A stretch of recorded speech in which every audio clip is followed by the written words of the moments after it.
Good morning, everybody. This is IT Live, brought to you by Academy Sports and Outdoors. Wednesday show, Tex Homer, Ian Boyd. We're going to talk real football, schematics, not things outside the game, within the game. And the piece Ian has delivered us today is how will teams attack the 2025 Texas defense? This is part of a series that Ian's been doing. We've been covering on the show. So I'm excited. Always interesting. Let's see what we got here. Quote, Roaster, thank you. AR, good morning to you too. We got the new look Longhorns here, Ian. And we've talked about what the offensive strategy identity could be, what the defensive identity could be. And now we're going to level 2 of the thought process is, okay, if this is what Texas has strength and weakness wise, then how will opposing teams on our schedule choose a plan of attack? And then we'll talk Ohio State, specifically that matchup a little bit later on in the show. I was going to say, Ian's looking dapper today, guys. He's locked in. When I'm wearing my glasses, what that actually means is that I haven't bothered to shower or anything yet. You're just like, this will make me look distinguished and I'll be good. No, it's just I need to be able to see. How bad is your eyesight? I need lenses to read anything more than like 5 feet away from my face. For real? Have you always had that? No, but I don't know. I remember in like 4th grade, my teachers called my mom in after class, and they're like, "Hey, Ian, can you read the board?" And I was like, "No, I can't read that. Are you kidding? No one can read that." No one can. Are you guys nuts? My mom was like, "Uh-huh." I go to the eye doctor, and then I had the experience that anyone will tell you about where I like left the optometrist, and I'm looking out the window, and like I can see the distinctive leaves on trees, and I'm like, you're like those videos of the world babies. Is beautiful, you know, vivid place. Have you seen the they'll put the glasses on the infants, you know, and they're like, wow, and start smiling and everything. I remember in elementary, I thought glasses were cool for some reason in 5th grade, so I pretended to have poor eyesight. And I guess that probably cost my parents a couple $100 now thinking of it. But I never wore them after getting them. But I thought it was really cool. Do you know the worst thing is that I played Little League baseball like the following summer, and my mom thought that I couldn't wear like normal frames in baseball. Yeah. So she got me these like $200 lensed goggles. Yeah.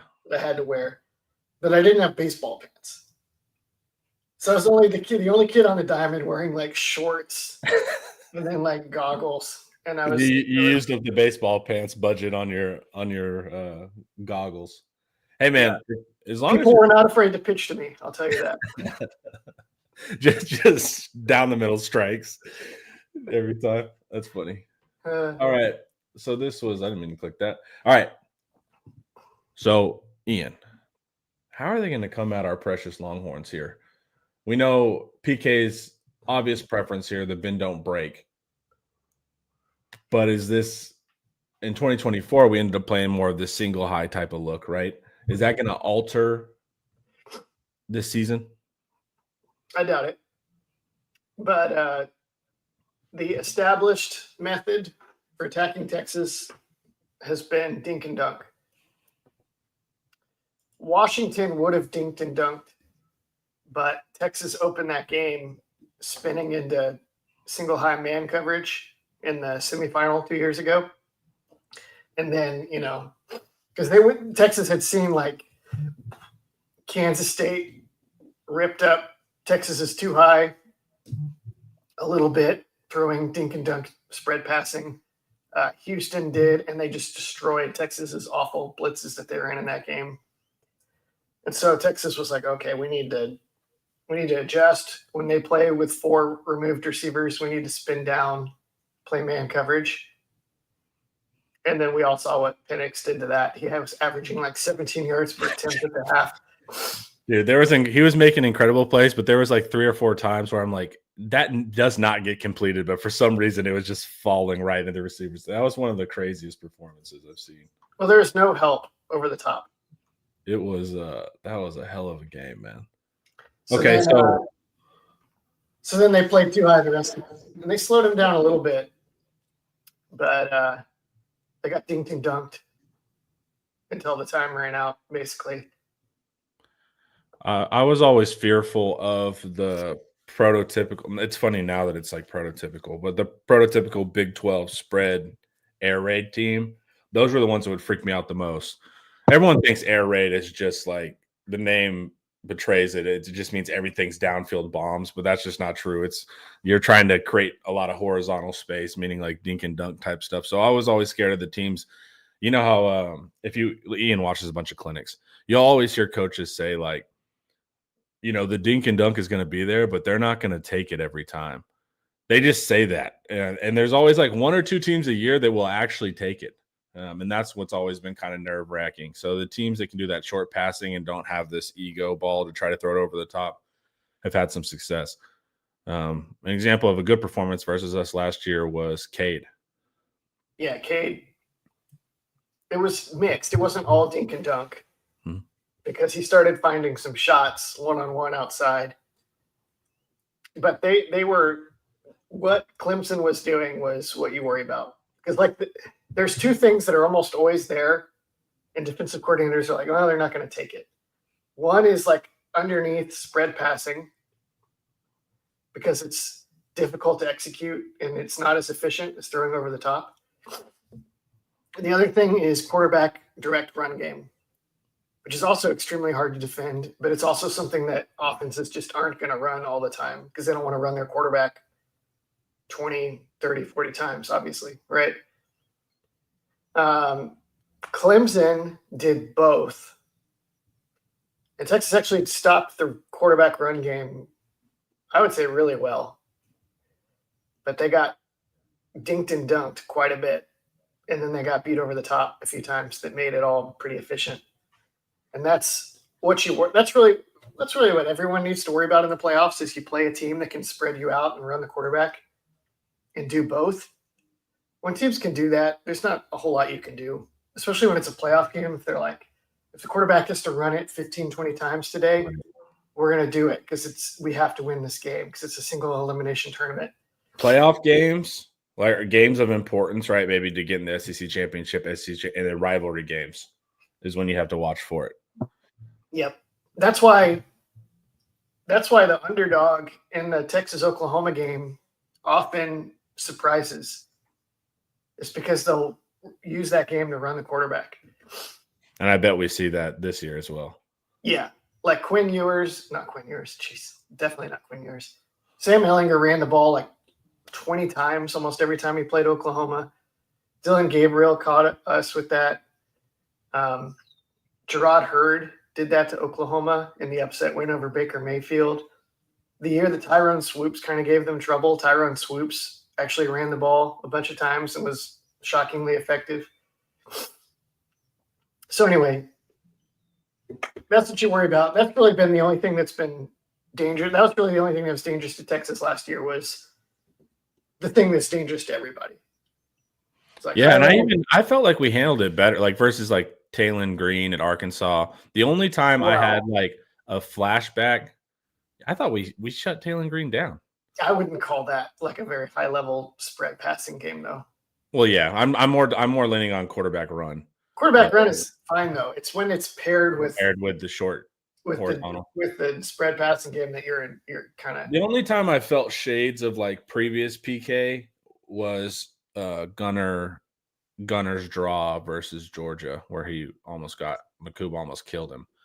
But there's sometimes situationally in the red zone, and every team's going to have some trouble with it. But sometimes those draws become so obvious. But like Ian's saying, if they're doing these short spread concepts, they're bringing your linebackers out, they're cheating, nickels are moving out, everything is clearing in the box, trying to run horizontally, and then that's when your quarterback has the ability to just pull it down. So, yeah. That's what Will Howard did that on that one short yardage play. Mm-hmm. And obviously caught Texas asleep. Yeah. They ran quarterback power from unbalanced 4 wide or something. And Texas was in the dime package with half the linebackers spread to the field. And then they just got run over by Will Howard. Yeah. But that's tricky, like you said, kind of for every team. But That's not what you can do. Well, I thought Cade had the best performance versus us, and you did a good job last year because you really called that. That was one of the things that you were like, Clemson looks pretty good. So I was as right about the offense though as I was wrong about the defense, yeah. Their defense. Yeah, but as far as the offense, you were. I think if I matched Paul's defensive analysis and your offensive analysis, we would have had it. That's why you got to read all of our writers, guys. You're gonna get it right. It just depends which writer hits it. And you got to trust the right guy on the right thing. Yeah, for sure. Like the coin flip deal that you guys keep giving me crap about. Don't listen to them, guys. Oh yeah, don't listen to us. All right, always bet on black. Wait, dude, Ian in Vegas would be awesome. All right, you can go hang out with Splendid Daddy. He was in Vegas. All right, so this is Howard's stat line. If you pay, which wasn't too crazy actually, especially when you take away the screen. So yeah, his numbers look like he kind of cooked. Yeah, but he was. It looks like he cooked and he took care of the ball pretty well. In fact, he had a fumble that one of his guys landed on. He had a near pick six that got tipped at the line by Barron Sorrell, or else Barron would have picked it. He was solid. He was a little bit lucky. I think we both agree Cade Klubnik was a bigger challenge to Texas than Will Howard. Yeah. But Will Howard's numbers look better. Yeah, well, it's also like, but if you take away the screen, which was not really Will Howard's doing, he was 23 for 32 for 214 yards at 6.7 with 0 touchdowns and a few turnover-worthy plays. So that screen really kind of skewed everything. Dude, that was I can't. There's very few deflating moments like that. That when I saw that screen score, I was like, oh no, because we just kind of been fighting uphill, and then just to lose all your momentum that quickly was brutal. That's what it feels. It'd be like that sometimes. All right. One thing that we've been consistent on is people aren't running all over us. Yeah. That's been the strength for a few years now. I remember when we were going into the Kansas State matchup a couple years ago with Sweat and Murphy, they were like, we're going to be a 12 personnel kind of run style. Even the Adrian Martinez look. And I was like, this is great. Any team that wanted to do that, I felt super good about. Like you said, it's the quick spread. It's the old, it's not even old school now. It's funny saying that, but like, it feels like the old school spread has been more scary. But how did Cam at Arizona State end up getting his numbers? They went for it on fourth down a million times. They converted a fake punt, and they loaded the box to stop the Texas run game. Arizona State, I don't know what the number was, but they got like a gazillion possessions, and they got the safety too. Yeah. So they got all these extra possessions and all these extra snaps. And then they hit some trick plays. Like Texas had Scatterboo pretty well bottled up. It also, like, a bulk of his stuff came in the second half. It was like he got to keep hammering at him. He nearly wore himself out.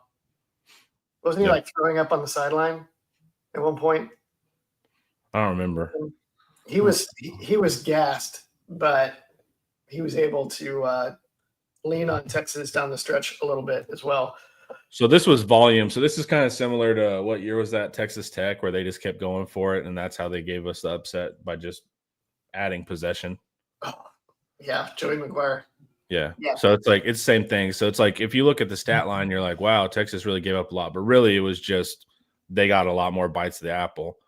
And don't get me wrong, they earned those bites at the apple. They converted fourth downs. They got safeties. So we're not taking that away from them. But it wasn't just like pure, Cam was just running all over us from opening play to close. They played it the right way. They also, it wasn't worth getting into in this, but they kept getting into 4-by-0 under center formations and running zone. And Texas it's an unbalanced formation long story short, they would align in a way that Texas's linebackers would kind of start to get out of the box, and then they just run Scattaboo downhill into the lighter box. And that worked. Again, did not blow Texas away because Makuba and Taff were so good tackling and support. But it was definitely, they started to get like some consistent gains doing that. Well, and also you added in, like, talking about seeing, getting worn down and Texas was tired. Sam Levitt would also sprint for 6 seconds before any of the pass plays. Me and Paul were talking about it yesterday, just looking at our D line, being like, "Oh God." They were tired. But also, man, anytime you get up around those 70 snaps or whatever Splendid Daddy says, you see diminishing returns pretty quickly for almost any defense. And that's why you want to avoid letting that style. That's the whole point of that style. They're trying to giant slay, and they're doing things unorthodox so you don't catch it. The problem is when you're a quote unquote superior team with talent, you don't really have a lot of stimulus for innovation. You're kind of leaning into the let's line up and play. Well, that's assuming that your opponent's going to do that, and your opponent's not going to do that. So it's like you have to be ready for this. You're not going to play heads up. Arizona State's not going to do that. So it's hard to anticipate some of these styles, but it seems pretty consistent with Tech and Arizona State, kind of the style you want to play with Texas. Splendid Eddie says Arizona had 100 offensive snaps. Oh, they actually had overtime too. But let's see here. Wasn't there only one overtime? And then they throw a pick immediately in overtime. Yeah, I was going to say it wasn't like an adding up of plays in overtime. So it must have been at least 90 snaps in the actual game, which is crazy. Yeah. Yeah. It worked, man. It worked. That's what you do. There was one year when the second Jameis Winston year at Florida State, there was all these adjusted stats that was like, Florida State's not that good. And everybody was like, this team is a joke. They just keep escaping by the skin of their teeth every week. Then you'd watch and somebody would have them on the ropes. And then Florida State would just get into the 70-plus snap realm. And teams would use up all their blitzes and their pass rushers' legs would go out. And then Jameis Winston would carve them apart every single freaking time. Yeah. And it was just completely unstoppable.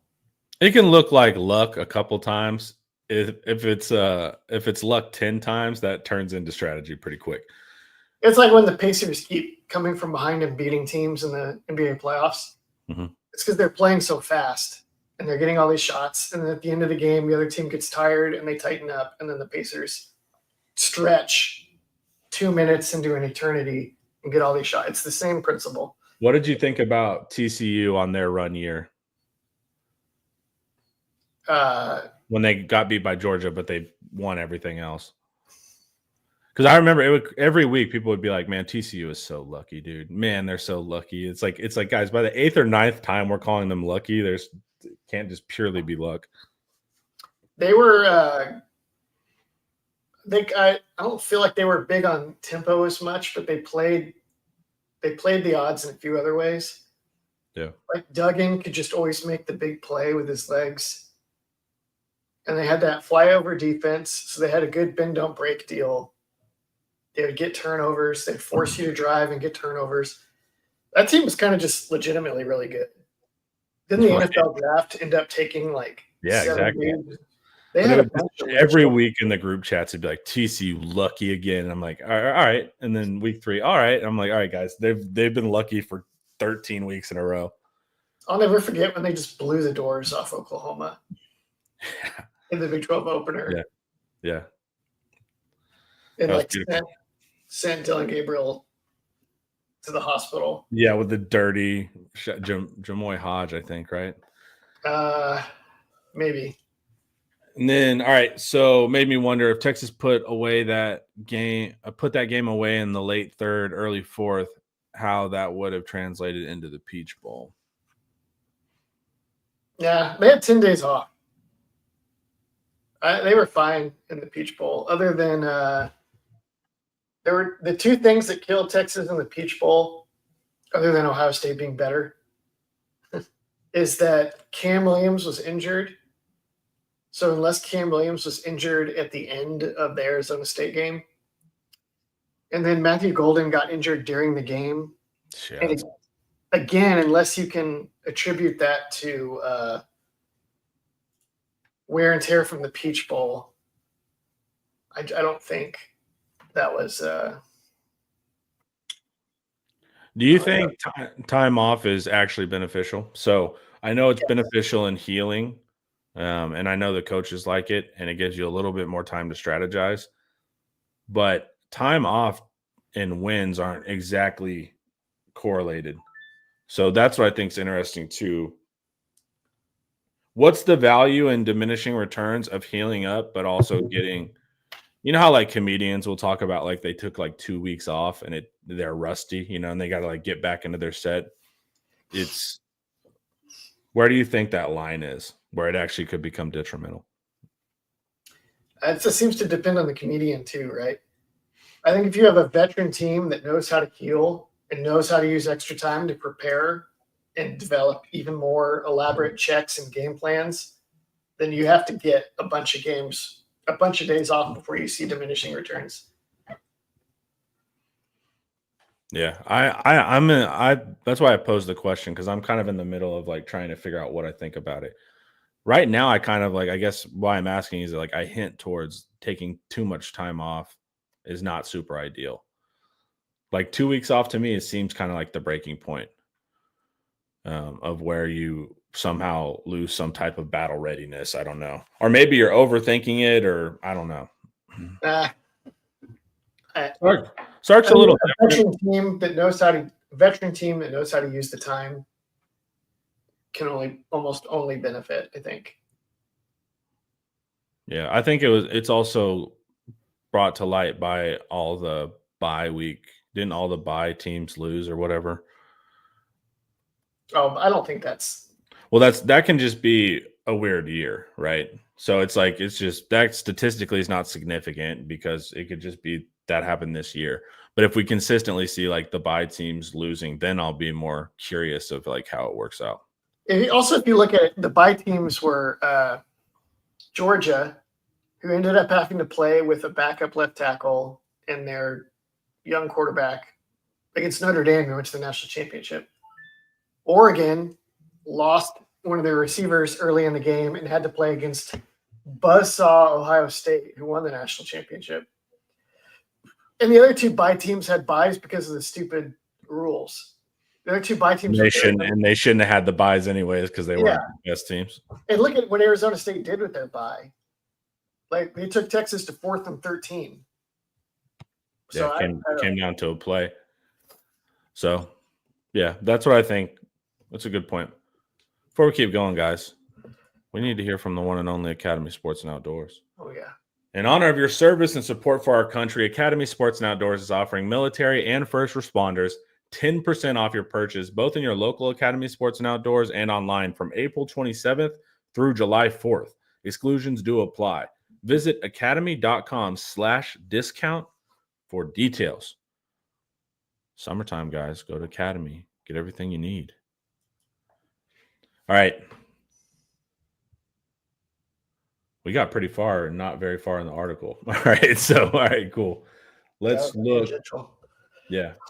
So let's anticipate the adjustments in 2025. So last couple of years, the best way to get after Texas was dink and dunk, dual threats, basically super high level spread offense was your only real chance. Maybe some extremely good power team could line up and hammer Texas for 4 quarters and have a chance, but that was pretty iffy. Also, to stay that committed, and not give up in the early third trying that strategy. Yeah. Florida did that some. They really only had major success against like the backups, though. Yeah. Michigan couldn't do it at all. Probably just wasn't going to work. It might work in 2025. Okay. That'd be the first thing I'm looking at is the most dangerous teams on the schedule in 2025 are more likely to try to hammer Texas than they are to spread them out and get after them like Clemson did. I don't think there's any team that can really do that on the schedule. Like the two most likely teams to try that are Mississippi State and Oklahoma, and neither of those two teams have top 20 offensive talent. They might not have like top 30, top 40 offensive talent. I don't know. I haven't totally studied Mississippi State yet, but Oklahoma has like no receivers. So I think week 1, Ohio State, the Buckeyes are going to try to hammer them in the run game, and we'll see what happens with all these new D tackles. And if it works, then that's a problem, because they got Florida and they got Georgia and they got A&M and they have Arkansas and they have, I feel like there's one other team too on the schedule that could maybe try to lean on Texas. I mean, Vanderbilt to some extent. Who did I say? Texas, Florida, Georgia, and A&M, Florida. Those are the big 3. Probably Arkansas, Vanderbilt with an outside shot of doing the same thing. Yeah, there'll be big trouble if Ohio State proves that you can just get out and shove Texas around. And you think, why do you, that's not just purely DTs, right? Are you just that? The question it's pretty much. I was going to say, are you just looking at that as DTs? Yeah, there's nobody else that's really that vulnerable. Like the safeties are going to be really good at that. Like, let's say Derek Williams comes back and he looks like the Derek Williams we've seen. And let's say they put McDonald in the nickel. And then they have Taff as the other safety. That's 3 guys that are going to be good at keeping the ball in front of them and closing and tackling. You have the linebacker core, which is the same dudes, only a year better. LaFau and Hill are going to be juniors. The edges are trouble. They got Burke back, maybe Boston. Are you worried that we lack like anchors? I mean, we have more pass rushing bodies. What is it about defensive tackles kind of like measurables that is giving you pause, or you just don't know? I think that we have pretty solid anchors too, honestly. Probably better anchor. The guys the best guys in the D line are probably better as anchors than as pass rushers. I don't think this is going to be a problem for Texas. You're just saying if it is. If it is, it's going to really be a problem.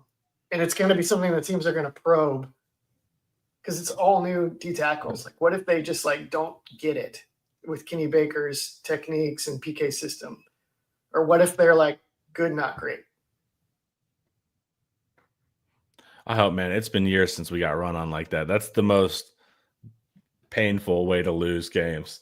It's not the most efficient, but it is the most painful emotionally. And I see why coaches hate it. Can you think of a year when Texas was like, man, I hope Texas doesn't just get run on this game? Year 1 versus Sark. Even that, it was like it had to be like teams had to get into the second half to. Yeah, but we play 2 halves. Yeah. So it's like where your first half Sark, that's kind of a meme, you know. The 2012 team was like that. Not really, because you could neither 2012 nor 2021, you couldn't really push them around. They had good D tackles, but in 2012 you could spread them out and they would blow all their run fits. And in 2021, same thing. Also, the edges were weak. Yeah, but there's nothing like that on this team, I don't think. Yeah, we have so many bodies too. It's like, and I know you're against the so many bodies argument, but it feels like two of them gotta be able to stop the run, you know, just purely numbers wise. Well, okay. Better than that, we've seen most of them play. Yeah, even the transfers. Like Cole Brevard has played. He's a good player. Right. Travis Shaw, getting pushed around is not what you worry about with him, unless you leave him out there too long. Murad Watson does not get pushed around. Yeah. Hero Kanu was not super exciting at Ohio State, but he wasn't getting shoved backwards. Who is it? There's like one other. January, what little we've seen of him suggests he's actually pretty strong. The reports say that he might be the best D tackle on the team. And then Levon Johnson is not like a total pushover either. Like they knew what they're doing with the guys they got. They leaned on, let's make sure we get guys that teams can't just drive off the ball. So if say the run game is solid and then we incentivize, that was what was really funny about Texas 2 or 3 years ago. We were so good at the run 2 years ago. We were so good at run stopping that we incentivized teams to pass against us, which was our weakness. Yeah. And so it was like which in passing is the more efficient. Just by if you look at yards per carry versus yards per pass, the passes are almost on average twice the yardage of a run. So if you stop the run, you better be good at stopping the pass because all you're doing is incentivizing a team into the more efficient route. And that's why I even remember last year our kind of thing was like, look, man, why don't we give teams like 3 yards, shut it down, so they're constantly having to choose between the pass and the run. Because we were forcing teams to pass against us and they were doing it well. This wasn't really a problem last year. We were really good. But that was a funny thing the year we had Jaron Thompson is what I remember. Okay, so is this just going back to the spread, how these offenses are going to have some issues with us, or we could have some issues versus these offenses? Yeah, there's spread tactics are hard. We've seen PK get picked apart some also. Like these unbalanced sets tend to the Gunnar Stockton hurt him with that, and then Arizona State hurt him with a different version of unbalanced, and then not Kansas State, I was thinking of Will Howard. Ohio State picked up that big gain from unbalanced. This is definitely something for PK to look at this offseason. How do we line up against this? What are our rules? That stuff is just tricky in general. I would say, like, maybe the fear, just to get back to the run thing one more time, maybe the fear is, like, the Texans probably just they're not going to be a team you can just shove around. And they're really going to be really good at getting an extra guy around the box. The concern would be, can they stop the run from too high? And can teams pick on Gilbo or Muhammad or Black if you're giving them one-on-ones to load the box? Can you hold? Because they had Jahdae Barron last year. It was a great discourager of taking shots on Texas. Yeah. And you can't just rely on Simmons in the pass rush. If you're vulnerable outside, they can get that shot off on a fade before Simmons gets there. Yeah. So if you are, that'd be the that'd be the balancing line where if they get just weak enough at run defense and then they're weaker at corner, then all of a sudden a really good run the ball, take a shot team can pry that open for offense. And you point out the rest of Texas' schedule is pretty short on lethal spread passing teams. Yeah, we talked about. So that's good, right? We're not like going into old school Big 12 schedule with these problems, right? So yeah, as long as the big fear Ian's saying is if we can't stop the run, that's going to be a huge problem because a lot of the teams we're facing that are good play that style. So you're going to get beat type of thing. But if we are good at stopping the run, which we have been, then they'll have to go to this style. And luckily, there's not a ton of that. What do you think of the quarterback play? Because last year, it's like, dude, we didn't face any quarterbacks till like later on. So what do you think about the improvement at the quarterback position during kind of regular season? I don't know if it's really that. I guess there's a couple of guys that are scary. So it's like saying in week 1, I don't think is that scary. Yeah, I'd agree, man. It's just a young quarterback in week 1. Yeah. He'll probably make a couple throws early on script. We'll get into that later. Yeah. But just overall, Jalen Milroe made some really scary plays against Texas, and then he gave the game away on some others. Yeah. So I think that'd be kind of what I'd be expecting there. So OU actually has a quarterback at that point. The tier is going to be overloaded in that game. So I think he is like exactly the kind of guy that gives you a fighter's chance in that game. But I don't think there's enough around him. So and I don't know if he can hold up. Like they're going to have to ask him to like Sam Ehlinger it. And I don't know if he's going to be able to do that. He's not as big or tough as Ehlinger. Lagway, AR notes in the comments. Only that worries me is Lagway. Lagway is kind of scary. Lagway is, he can like move around and get shots off down the field, which is the scariest thing. If he's healthy, there's no reason he couldn't run the ball 10, 15, 20 times in a single game if they really wanted him to. He didn't do it very much last year, but he was nursing a hamstring. So it's not super his MO, but maybe in a crucial thing. Lagway's not a huge runner. Dude, he can be if you he can be. He has size and functional mobility. It's just like I'm saying I mean, in a gotta win it situation, sure. If y'all check out my Substack, americaswargame.substack.com, I wrote about Florida for today. And I found before he pulled his hamstring, they ran him 3 times in a row against Kentucky. And he ran like a quarterback GT counter bash play and just like flew up the middle and then slid and then accidentally slid short of the marker. And then they ran him on his own read keeper on 3rd and 1. And he's just kind of like, looks like he's just jogging and he's just like beating angles. He is huge and fast. The biggest thing for Lagway, and I'm a Lagway fan, he has to play quarterback at all levels of the field. That's where Lagway becomes like Heisman level. So he's the best deep passer in the country, like just statistically. He throws bombs, which if you're going to have a strength man, that's the strength you want. Diminishing returns, intermediate and short. So not elite, intermediate and short comparatively.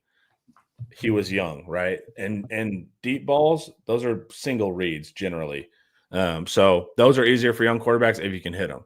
But if Lagway gets to the point where he can really scan the field and he can start picking teams apart, that's when Lagway goes Super Saiyan. That's the final form of Lagway. He's also, Napier is going to scheme him up 2-man combos where it's a simple read and a bomb. And you're going to have to give it to them because their tight ends and their O-line are all huge veterans. Yep. And the running backs are huge. So they're going to be pulling you to the line constantly. And then on top of that, Lagway hits at like 50% or whatever, which is crazy. Yes. And then he's also got, Napier is really good at the different spread passing tricks for ball control when he needs to be. I don't know if Lagway is going to be there or not, to your point. But that team is trouble. Mateer, I think, is a good college quarterback. I have a suspicion, I haven't fully broken him down, but I have a suspicion that man coverage and pressure is going to eat his lunch, especially with their receivers.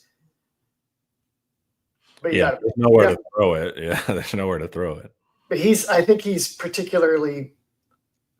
beta between facing man coverage and facing zone coverage is really massive. That's a PFF thing. I can get that to you and see if that's.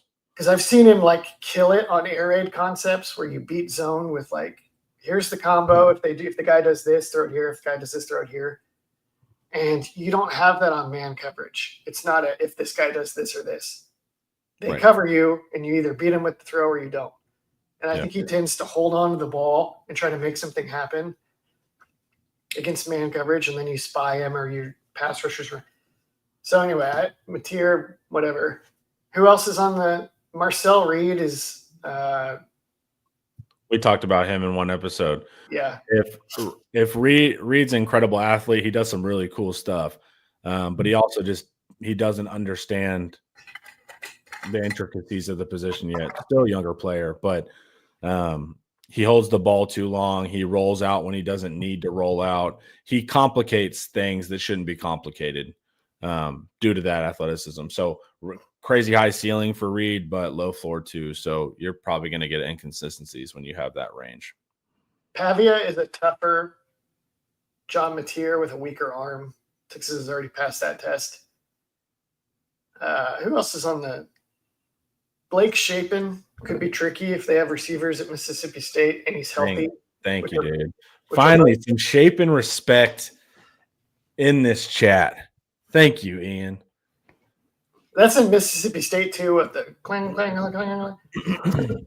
Yeah. That could be tricky. Taylon Green. Taylon Green always, fun player. I don't know the receiving What do you core. think of Gunnar Stockton? Texas dodges UTSA this year, right? Yeah, we don't play UTSA. Yeah, they would be another maybe tricky team with Owen McCown, but they're not even on the schedule. So, What do you think of Stockton? oh yeah, he's a lot like Lagway. He can run the ball and he can throw bombs. I do feel like this year there's a lot better quarterback, even though it could be some of the same names. A year better is important because, like, even when we did play good quarterbacks, they were almost always young. I have a lot of questions with Georgia. Carson Beck was considerably more skilled than Stockton, but he couldn't run. And Stockton's ability to run just kind of creates an easy mode for Georgia's He offense. also had this like mental fall off last year where like some of his interceptions, like you can see the DB sitting there and he just throws it anyways. It's like it was this really weird, like disengaged, I don't want to be here style of quarterbacking too. Because Beck could do important things, impressive things, but there's also like the intangible side of Beck that was super weird last year that I don't think they're going to deal with Stockton. I think the team will be more behind him. Romero. Yeah, we'll see on him. I'm not totally sure about Bobo. Feels like Bobo does not pursue simple college concepts that are easy to make work. He did some with Stockton because I think he had to. And if he keeps that up, they could be good, but I worry that he's going to I worry that they went out of their way to get a portal transfer receiver and they got Noah Thomas. And they got him with an assistant coach that had been a Jimbo Fisher assistant. And I get this vibe from Bobo that he's like a Jimbo Fisher type offensive mind. And he's like, I'm going to build all these NFL concepts. I was going to say way overcomplicate everything. Way overcomplicated. Everything has 10 answers, and you got to learn all of them. And if we get it all right, we're going to totally torch people, but you're not going to get it all right. Correct. And you're going to screw it up. And then Jimbo is got scanning through this like enormous encyclopedia playbook and then throwing it on the ground and screaming at his players because they screwed up. Yeah. I do like Noah Thomas though. I liked him at A&M. But he was just like, if you want to kill people throwing curl routes, that's your dude. He also, yeah, but you're right. Like it red zone too, he was good. But you're saying 10 to 20 yards, that's your thing. But you're talking about, an over the top burner. You got Stockton's huge arm and his maybe not huge brain, right? From what we've seen. Run the ball, give him zone options, bring everybody up, and then just chuck it over their heads. And then they got Zachariah Branch, who we were all so excited about after 1 week at USC and who then let us down. It's like we added this explosive dimension in Zachariah Branch, and that idiot Lincoln Riley didn't know how to unlock him. But now that he's at Georgia, he's just like, Yeah. I don't know if that was a great investment. We'll see. If Riley couldn't make it work, Bobo and Stockton is going to be the answer. Is Kentucky starting the kid that came in against us later on? I actually liked that kid. He cooked us. I know. Like it was pretty frustrating, but like but are they starting that young quarterback? Because when I was watching him, I was like, oh, him in year 2 and year 3 could be interesting. I don't know, but all their receivers transferred. Yep. So I don't know. I was hoping we were going to get, who was it from them? Berrien Brown or something? Yeah. Where'd he go? He went somewhere, but I can't remember. Chat, where did he go?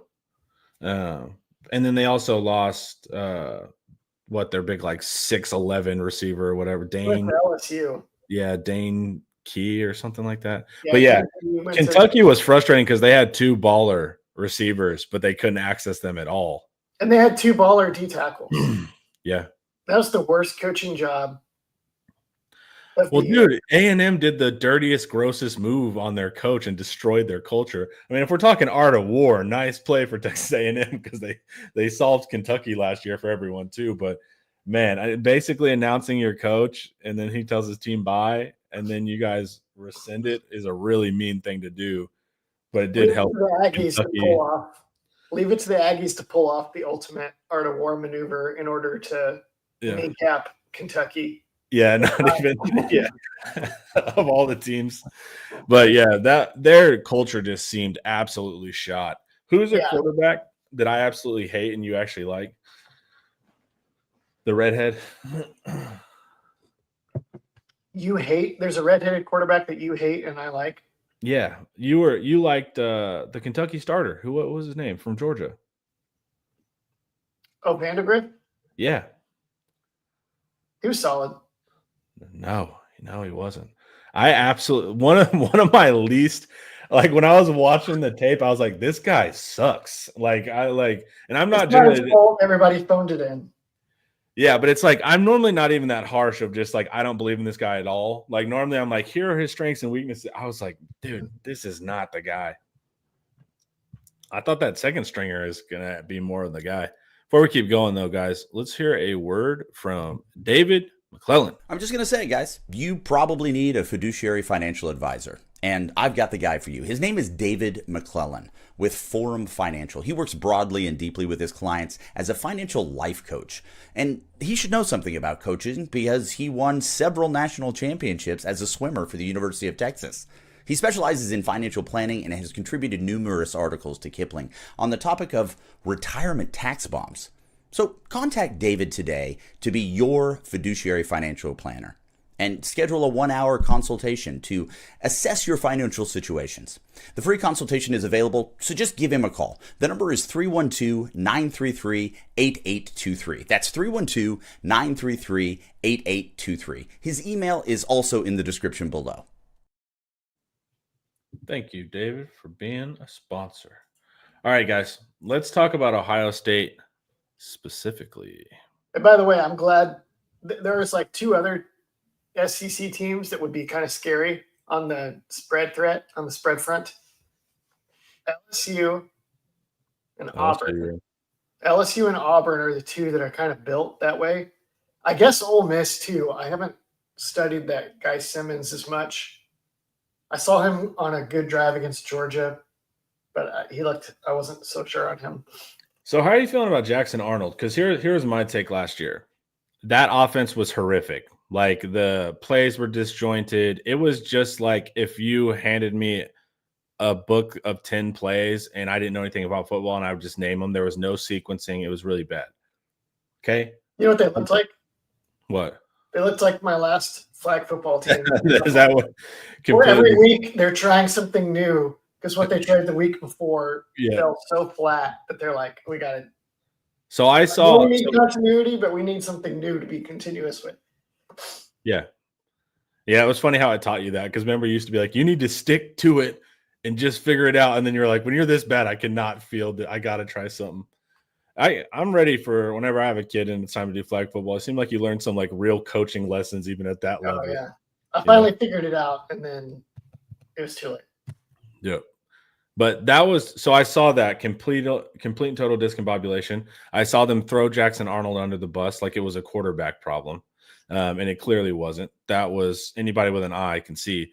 And they threw him under the bus after a play that really wasn't his fault.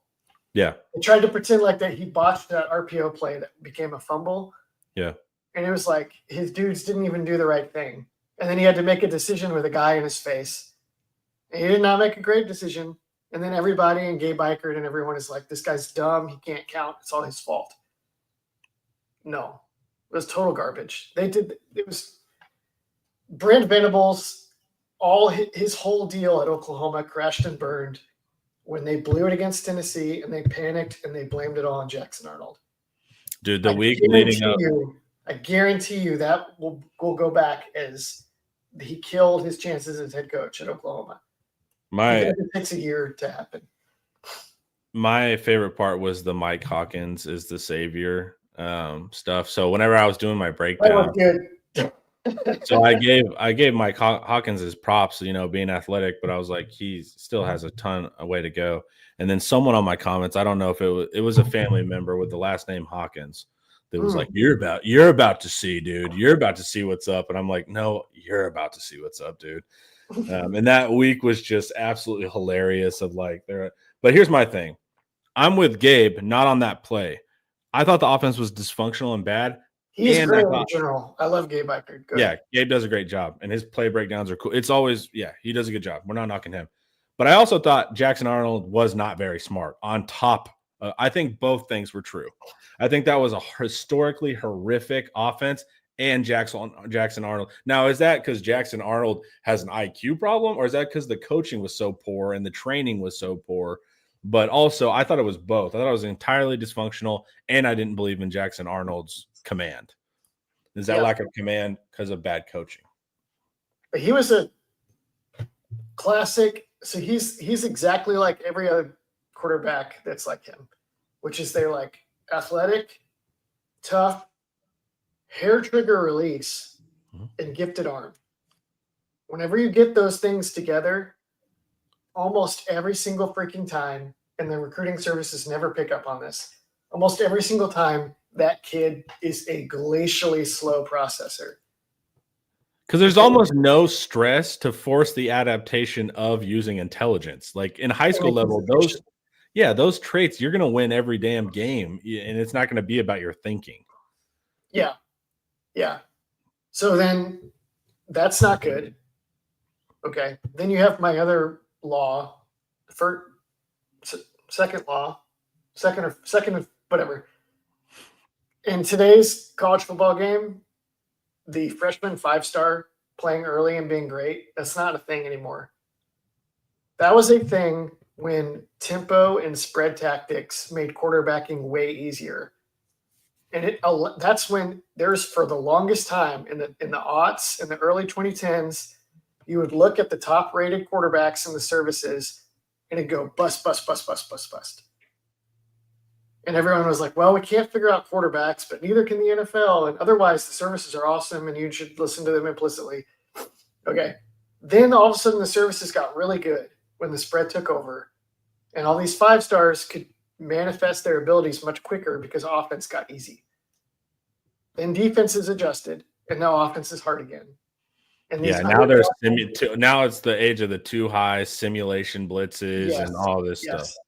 So you had Arnold was a second-year guy. They burned his red shirt in year 1. I guess that doesn't super matter because they would have had to play him in year 2 anyway. Second-year guy, no receivers because literally none. An Ebola outbreak killed everyone in their receiver room. It was insane. That's how unlucky they were. They just fired their training staff, by the way, and got new guys. They're just blaming them off for that now.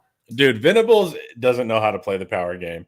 You gotta cut everyone off in phases. It's got to be like this year is OC, then it's DC, then it's whatever. But he's gone through. There's nothing left to fire besides Venables now. Yeah, I don't know if he's even calling these shots anymore. So second-year guy, so that's already tough. Second-year guy who's a physical talent who hasn't had to learn to process. So he needs that longer curve to develop these skills. No receivers, so nobody's open. Crappy protection. Guys are in his face all the time. Offensive game plan fluctuates wildly every week. A horrific pass blocking tight end.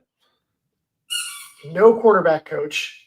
They have like a GA as quarterback coach. Offensive coordinator running a system he doesn't understand. Head coach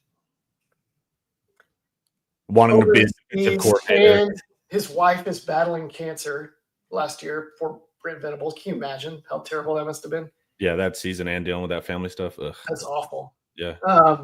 And you get thrown under the bus when your team finally loses a game.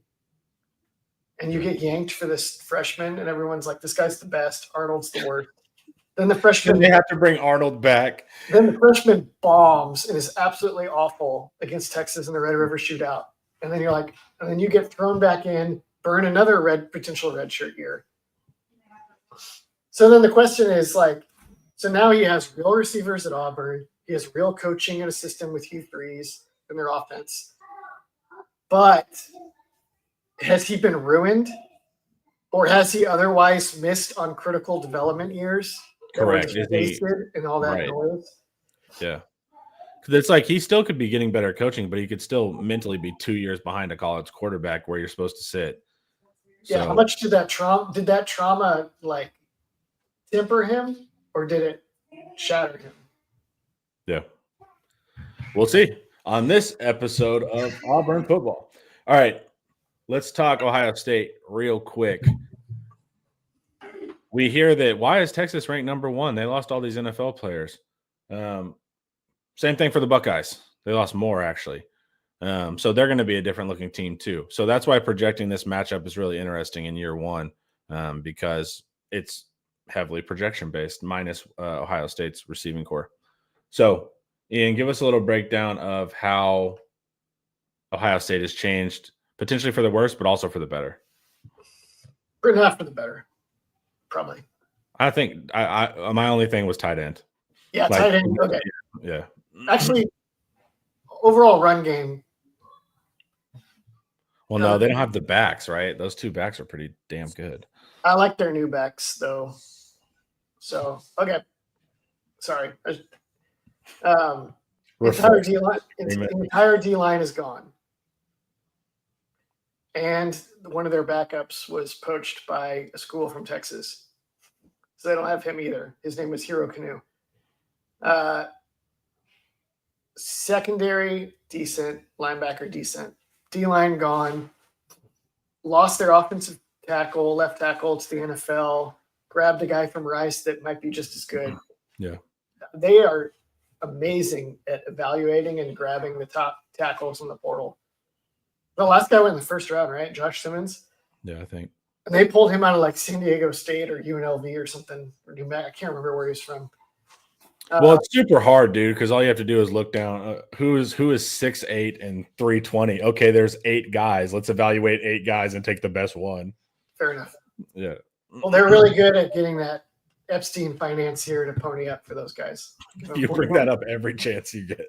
That is your favorite Ohio State dick. It's just funny that that's never examined. Yeah. The receivers are all amazing again. Slot would almost be a question, except that they got that. They may be better than using a slot receiver this year. They may just play a lot of 12 personnel and use the Purdue tight end Max Clare, who they beat Texas out for. That guy, that tight end Max Clare, is awesome. He's the real deal, yeah. In the spring game, torching their second string defense. Yeah. His like little hesitation moves and his feel for finding space and getting downfield is kind of scary. Yeah, it might answer any weakness they have at slot. Yeah, I think so. And also, Julian Sayin is like maybe 5'11". Yeah. And not a dual threat like Will Howard. Like Ryan Day doesn't really like using quarterbacks that way anyway. He likes to choose his guy as early as possible and then invest a much higher percentage of the QB1 reps in their QB1 than other teams do. Go all in on that guy and then do everything you can to keep him healthy. And then jettison whatever 5-star second stringer they have to wherever. Or let him wait. You can wait until you're the guy that gets all the reps.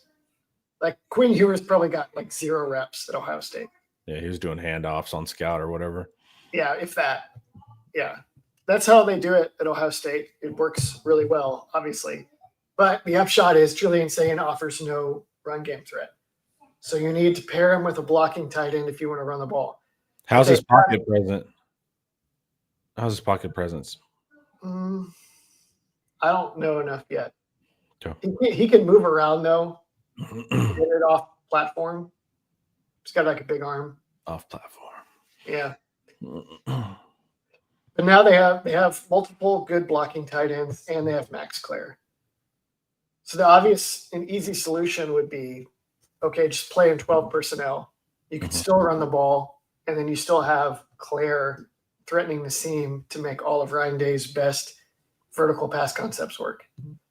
And they have Jeremiah Smith sometimes too, if they want to go that route. And if they want to throw it to Jeremiah Smith, I guess. Yeah, I guess you can.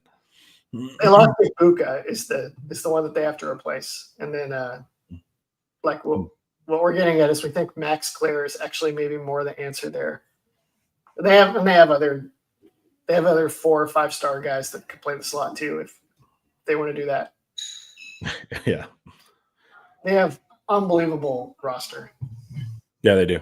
So do you see them more, like you said, 12 personnel? So is this more of a power running team? Yeah.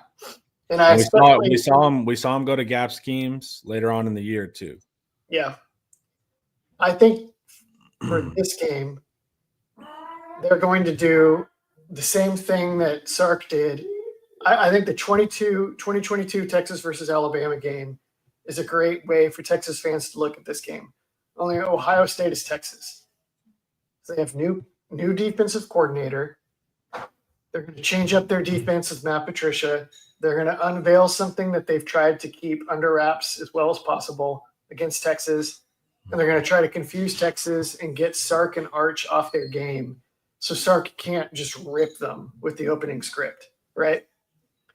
On the flip side, their opening script is going to be very important.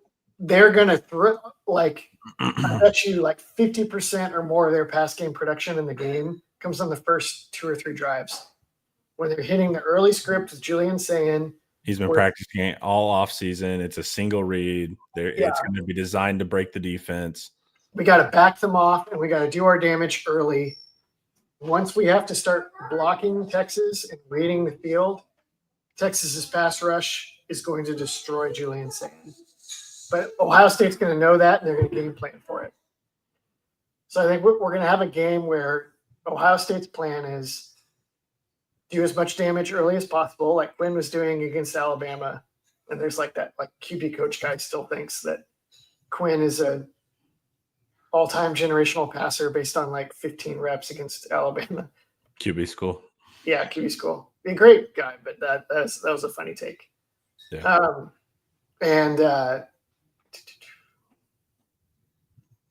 Try to stymie Arch, and then just hammer Texas in the run game in the second half. And try to hold a lead if they got it. Try to build a lead and hold it, or if you don't have a lead, take away Arch off the field. Get it with the run game. Keep Arch off the field. Hammer Texas's new D tackles. Show them why you let Hero Canoe go. Whatever. That's their path. And that could maybe work. But I think that when the game comes down to it in the second half, and it's Ohio State has to run the ball, and that's what they have to lean on, and then Texas has Arch, I think that'll go Texas's way. Yeah, once you get into the fire, right? That was always the Quinn issue. Quinn it's a different second half, very different style of quarterbacking. And so it'll be interesting to see that hopefully mirage offense where they maybe get up 14-0 on the first 2 drives, and then suddenly it looks discombobulated and disjointed. Could just because, and we like saying, we're not knocking saying, it's just that's a year one versus a hell of a pass rush. The tricky part. That's what Bryce Young did to Texas, is he just took over in the end of the game. Yeah. And that's where the special ones will do that. But hoping Sane will do that game 1 versus a top team is unlikely. Yep. So, okay.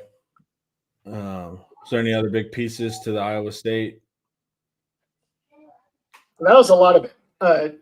One of the points I try to make in this article is that I was pounding the table that Texas needed to ditch the single high coverage and play 2 high against Ohio State and just crib the Michigan game plan of the last 4 years. Yeah, and it worked. They did exactly what I said they should do, and it totally worked. And that is not what they should do this year. unless they feel like they can stop the run. Do you play with fire? Do you give Sand the looks for the deep shot so he'll hold the ball and so your pass rush can hit? Because I'd imagine they're going to try to neutralize us as much as they can in that regard. Maybe short passing or just pure fades where you're just throwing before you even know.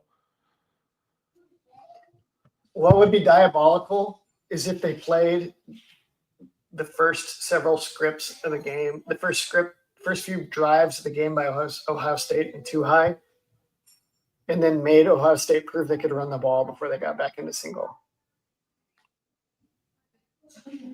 Because then you're daring them to either spread you out and put a heavy decision-making burden on Julian Sayin, which we've just been saying is not a good idea and they're not going to be comfortable with,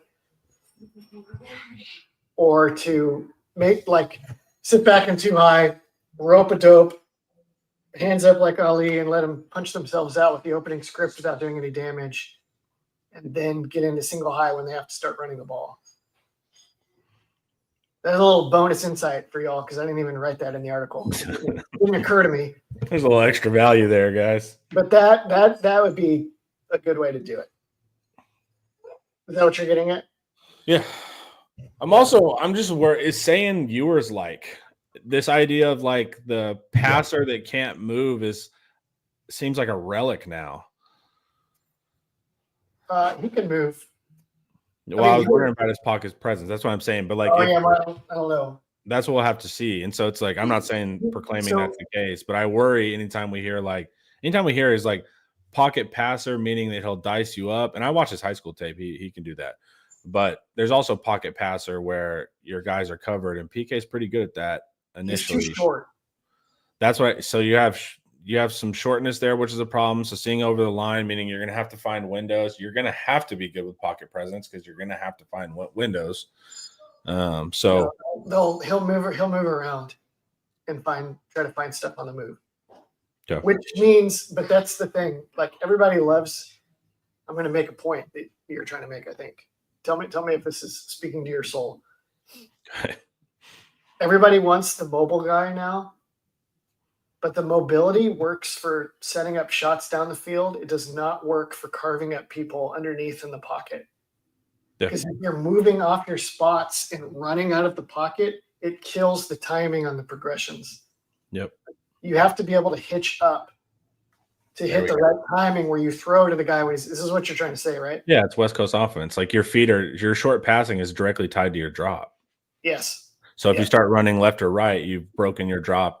I mean, you're working off 3 steps and a hitch. I mean, that's the timing. And if you're good, and your receivers are anticipating that too. Sayin can't do that. Obviously, Quinn never got that. It's bombs away. It's the long intermediate over. It's screens to the perimeter. It's reverses to Jeremiah Smith. They'll still be. It's going to work really good. They're going to win a lot of games, but it'll be tough against Texas. Cool. Any final thoughts, Ian? Arch is actually really good at that West Coast stuff. Mm-hmm. We've barely seen them even do it. I hope to God that they spend quality time on that this summer with injuries and Mosley, because that could be special. Man, Arch got trained properly. Remember, I sent you and Paul that clip of him training. I was like, watch the feet, dude. Watch the feet. And they're also introducing in his training a lot of moving off the spot. So you want both, right? You want pure timing. He's great at his 3-step drop if it's there.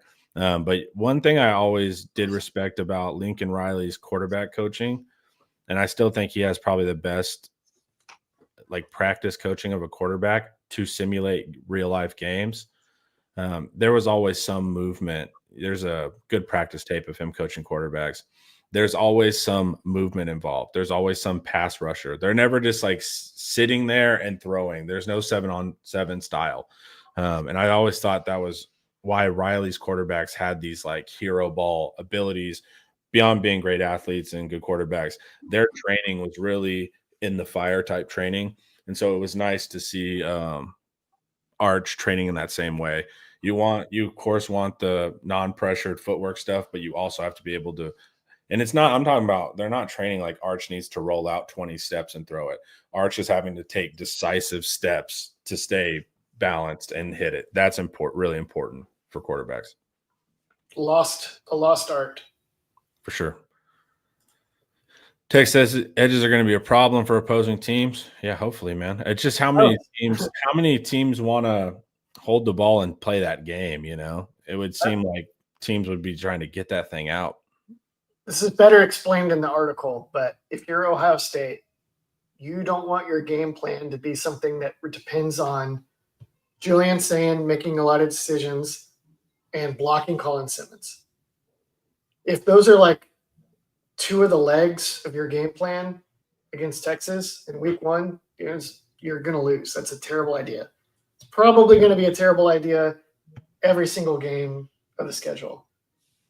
The only teams that could realistically do that are probably like maybe LSU with Nussmeier, Clemson with Kate Klubnik. And I'm still looking for another team that really has that capacity. Like, it's gotten out of favor to the high-level spread attack that like Joe Burrow and Deshaun Watson and Trevor Lawrence won with is like falling back out of favor. Because everybody prefers the power run game, shot deep passing of Sark and Ryan Day. But yeah, somebody gets it right. That's still the best way to play if you can do it. It's better in Sark's method. Sorry. All right. Ian, thank you, man. Chat, thank y'all. And this was IT Live, brought to you by Academy Sports and Outdoors. Have a great day, y'all. Peace.